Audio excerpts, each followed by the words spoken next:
Ele pegou uma pedra, ele jogou ela no chão, sentou em cima dela e acertou. E deu várias pedradas na cabeça dela, uma com uma pedra só na cabeça dela. Levou ela para casa e colocou ela dentro de um Dessa quarto. vez, Ela como eu ficou 3 apanhei dias muito presa, mesmo, resolvi com denunciar. a cabeça sangrando.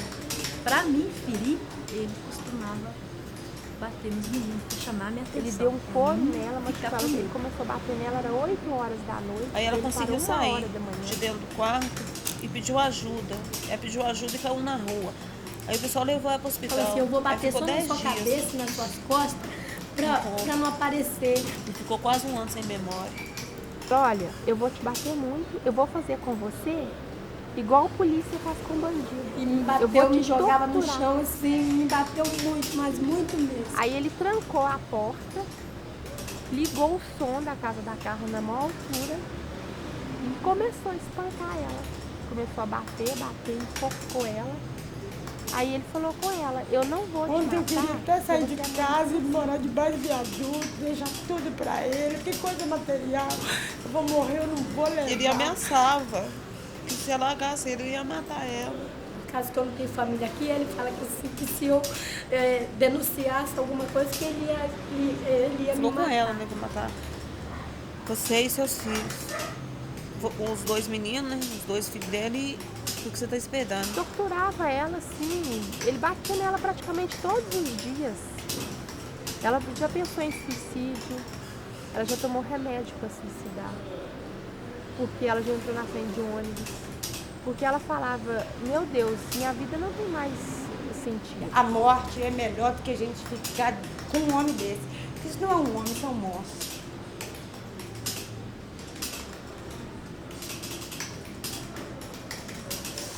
Isso é um monstro, eu não tô aguentando mais e meu filho fica presenciando isso tudo. Porque eu tentei largar ele 3 vezes e não deu certo. Todas as 3 vezes ele foi atrás de mim e eu falei assim, eu tenho que ir para um lugar que ele não me ache, que ele não me veja, que ele não saiba. Peguei uma mochila, peguei a menina, a chave, porque ele tinha mania de trancar tudo, estava tudo trancado. Fui no grupo que os 3 estavam estudando, peguei os meninos no grupo e saí assim, ó, para ir morar debaixo de um viaduto.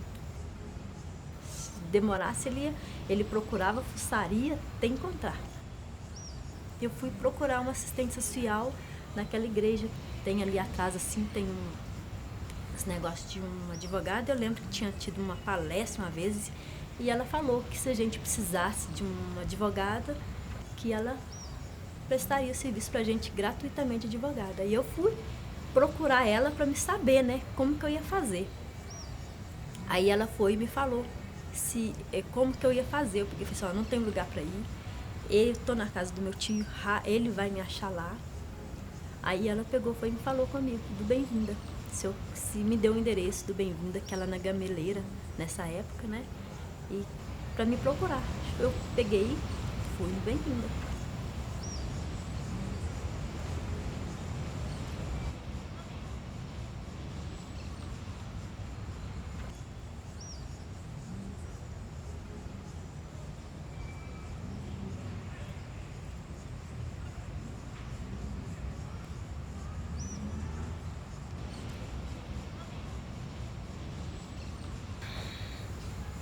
Ele chamava Ronaldo.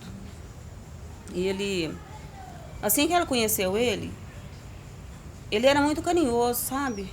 Muito legal com ela. Mentia muito, né? Com o tempo ela descobriu que era muita mentira dele. E as pessoas falavam como ele era, que ele não valia nada, que ele batia em mulher.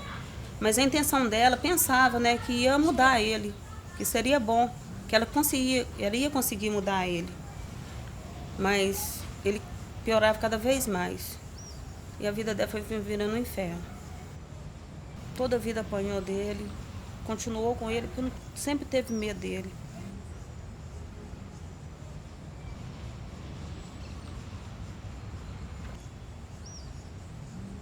Começaram a namorar, acho que namorou uns 6 meses. Ela foi e engravidou dele. Eles resolveram morar juntos, por causa que ela estava grávida e tudo. Era muito carinhoso, ficou muito feliz quando ele ficou sabendo que ela estava grávida.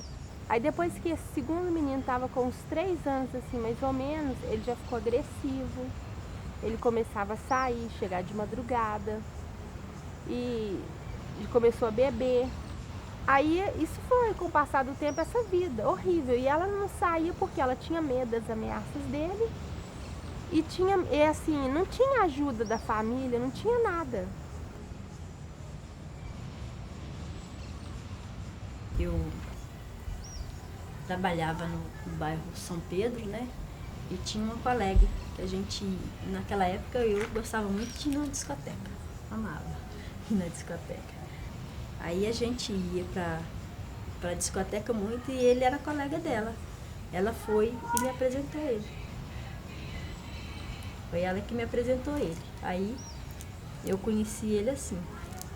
Mas falar que eu também gostava dele, eu juntei mesmo com ele, mas mesmo só pra mim ter uma casa minha. Eu não era apaixonada por ele também não. Por isso que eu acho que muita coisa do que aconteceu foi errado, foi erro meu também. Ele sim, ele falava que era apaixonado por mim. Mas ele também tinha uma obsessão. Quando eu saía, ele queria saber perto de quem que eu sentei dentro do ônibus, se era homem, se era mulher, o que eu estava fazendo, se a pessoa olhou para mim, se a gente conversou. Então isso aí já é comportamento de uma pessoa que não é normal, né?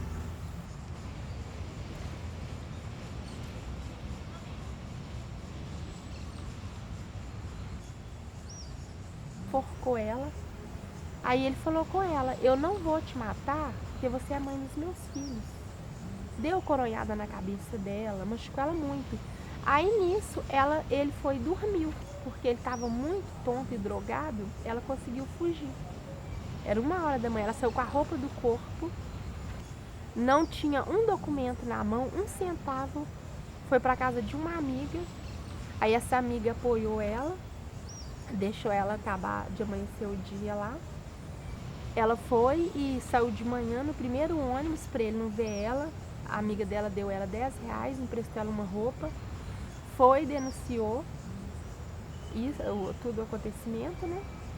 E eles trouxeram ela aqui pro Bem-vinda.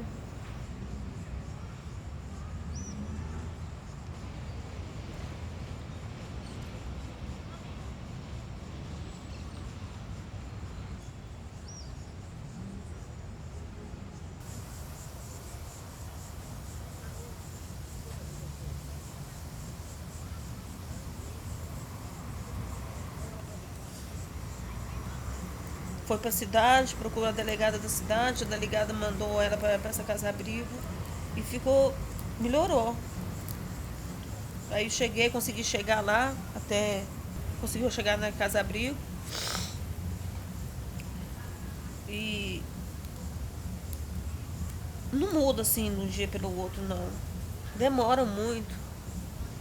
Porque esse tipo de pessoas, né? De marido, eles ficam na pele da gente. Não consegue se livrar assim rapidamente, não. Mas mudou tudo.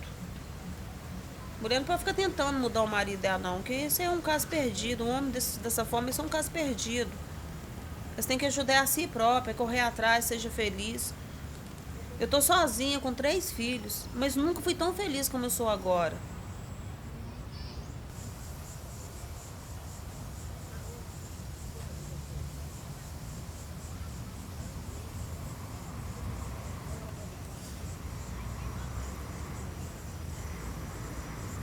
E nisso, do Bem-vinda, ela foi para casa Sempre Viva e ficou lá durante 6 meses. Ela ficou 1 mês sem os filhos, e quando ela saiu de casa, ela não conseguiu pegar os filhos. E nisso, assim, foi uma tortura para ela. Os filhos estavam na mão de uma pior criatura do mundo, né? Mas aí ela chegando no abrigo, eles foram no juiz, contaram tudo, que as crianças tinham ficado com ele. Depois de 1 mês, conseguiram pegar os filhos dela. Aí ela ficou mais 6 meses na casa abrigo com os filhos e foi fortalecendo. Ela perdeu o emprego quando ela entrou lá, porque lá não pode sair para trabalhar, né? Aí depois de 6 meses que ela conseguiu começar a olhar emprego, aí ela arrumou outro emprego, ela alugou uma casa. E hoje, assim, ela me conta que ela tá muito bem.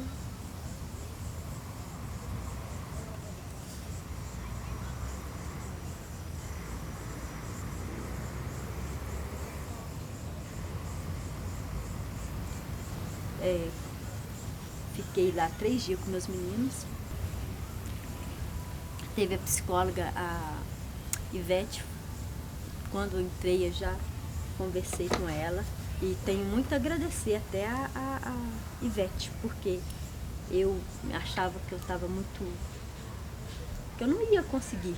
Você acha que a culpa é só sua? É lógico, né? Que uma grande parte da culpa foi minha, que eu deixei, né? Mas não é só minha. Aí que era o que ela estava tentando mostrar pra gente, que a gente, apesar do que foi que aconteceu, a gente tinha que encarar. Uma nova vida estava pra vir, né? Eu comecei a mexer com bijuteria lá na Casa Abrigo. A gente tinha atividade, tinha Creivane e Ana, que ia 2 vezes na semana, era bom demais. Era uma novidade pra gente, era uma coisa que a gente ficava assim muito sozinha, né? Era só nós, não podia chegar na janela nessa época, não podia ter sair. Aí a Crevane ensinava a gente a bordar. Eu tenho uma colega que borda pano de prato e pinta, aprendeu com a Crevane também lá na Casa Abrigo. A gente aprendeu a pintar, aprendeu a fazer bijuteria, né? Que lá teve depois teve curso, né? Mas nessa época era com a Crevane mesmo que a gente aprendia lá dentro. A gente aprendeu a decorar sabonete, fazer sabonete decorado, aprendeu a fazer caixa de papel, que hoje eu vejo na feira que tem. Aí eu comecei a ver que eu estava viva, que eu não precisava só de trabalhar e para dar comida aos meus filhos. Eu precisava de mim para dar amor, depois conforto, né? Um pouco, né? Que a gente não tem muito conforto, mas um pouco de roupa, alimentação melhorzinha, né? E o afeto.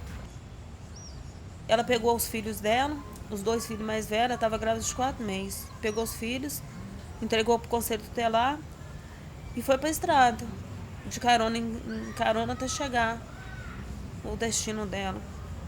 E nessas estradas, quando a gente foi passando, pedindo carona, ela via ele para todo lado. Passava carro e ela saiu correndo. Como se eu estivesse dentro do carro, como se estivesse na árvore, como se estivesse numa sombra, como se estivesse nela mesma, na pele. Sentia que ela não estava bem, que ela estava doida mesmo. Acordava de manhã, olhava, pensava que ela estava no meio dos matos. Antes de dormir, olhava debaixo da cama. Foi um pesadelo para ela. Aí um dia, ela achou um folheto. Falava da Casa Abrigo. Bem-vinda. Aí foi um pouco de esperança, pensou que ia conseguir alguma coisa, né? Aí conseguiu. Foi para a cidade, procurou a delegada da cidade, a delegada mandou ela para essa casa-abrigo e melhorou. Aí consegui chegar lá, conseguiu chegar na casa-abrigo e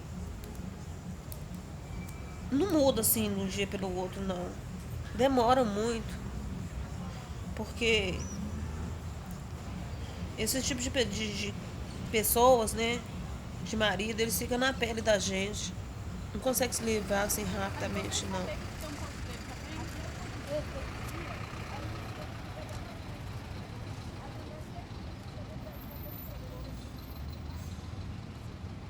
Deu a volta por cima mesmo. Eu acho assim que todas as mulheres deveriam fazer isso. Denunciar e dar a volta por cima. Porque não compensa. Se uma pessoa te colocou a mão uma vez, te bateu, é porque perdeu o respeito por você. Porque a pessoa que bate não tem respeito pela pessoa, né? Que hoje a maioria das mulheres vivem isso. Então, assim, elas têm que tomar coragem. Porque ela falava comigo que ela tinha muito medo. E não é tão difícil quando ela pensava. Largar tudo, largar o companheiro e viver sozinha. Não é difícil. Pessoas têm que ter coragem.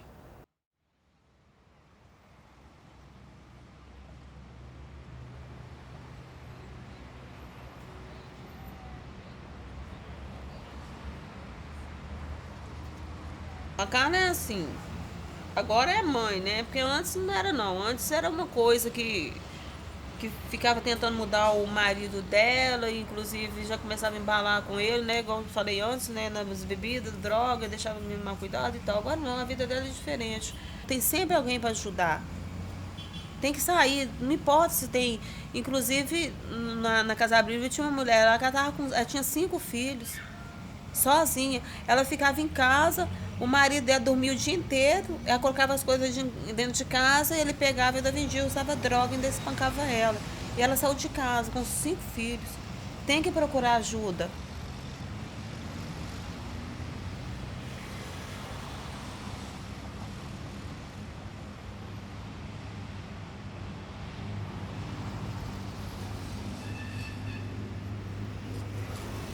E hoje eu vejo pessoas que adiam a separação por causa de ou uma casa, um bem material, e não vê que a recuperação dela mentalmente é melhor do que aquele bem material, porque eu deixei para trás, casa, tudo, deixei para trás. Então eu queria que as pessoas também parassem e pensassem que o bem da gente é melhor do que um bem material. O bem-estar da gente, bem-estar com a gente, gostar da gente é bem melhor do que um carro, uma casa. E eu acho assim, a gente não deve deixar de fazer uma coisa que a gente gosta por causa de outra pessoa. Porque a gente vai matando a identidade da gente aos poucos.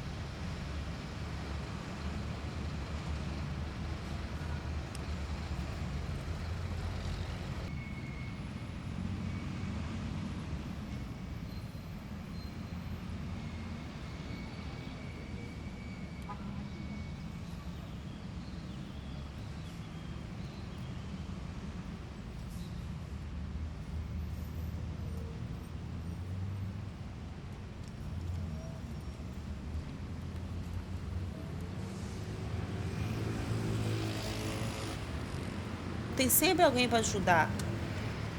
Tem que procurar ajuda. Consegue. Porque se viver uma vida de violência, um sofrimento dessa, sendo espancada, fora de ser traída, não existe uma coisa pior. Então tenta de alguma forma, alguma coisa nesse mundo é melhor do que viver dessa forma. É procurar ajuda. É sair fora mesmo. Que com certeza consegue.